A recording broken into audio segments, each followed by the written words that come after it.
साथ में 24 घंटे हमारा रहन सहन संसार के अंदर, समाज के अंदर कैसे हो रहा है।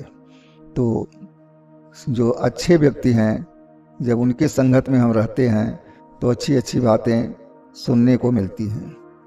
तो उससे मन जो है आध्यात्म की ओर मुड़ जाता है। जब हम कुछ गलत लोगों का संग करते हैं तो उसमें क्या होता है कि मन विकृत होने लगता है, और जब मन विकृत होगा तो फिर साधना करने से फायदा क्या है। साधना का माध्यम साधक को यही है कि वह अपने समय के देखते हुए समयानुसार और अनवरत ढंग से उसको चलायमान रखने से ही साधक को कुछ प्राप्ति हो जाती है। शास्त्रों में तो लिखा गया है कि जीवन भर लोग साधना करते हैं, अंत में नहीं कुछ मिल पाता।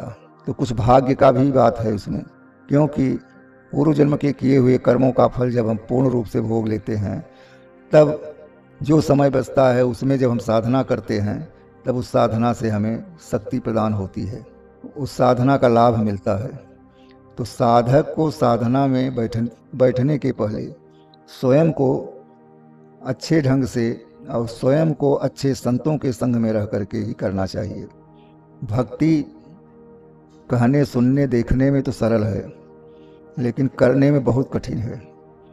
लेकिन जहाँ संत लोग रहते हैं वो अपने अनुभव के द्वारा ऐसी सरल युक्ति का प्रयोग करके बता देते हैं कि भक्ति धीरे धीरे करने पर प्रगाढ़ हो जाती है। भक्ति का प्रगाढ़ होना ही ईश्वरी तत्व से थोड़ा बहुत परछाई की तरह अनुभव होने लगता है। तो अनुभव करना ही ईश्वर की प्राप्ति है। जब हम भगवान को अपने सारे जीवन को जब हम समर्पित कर देते हैं, न्यौछावर कर देते हैं, तो जिम्मेदारी भगवान की होती है। फिर हमें केवल उपासना करने का काम है। तो ये सब संतों के द्वारा होता है, गृहस्थ नहीं कर पाता। तो इसलिए गृहस्थ को अपने जब तक वो वानप्रस्थ में न आ जाए तब तक साधना में उसके कुछ न कुछ त्रुटियाँ, कमियाँ आती रहती हैं।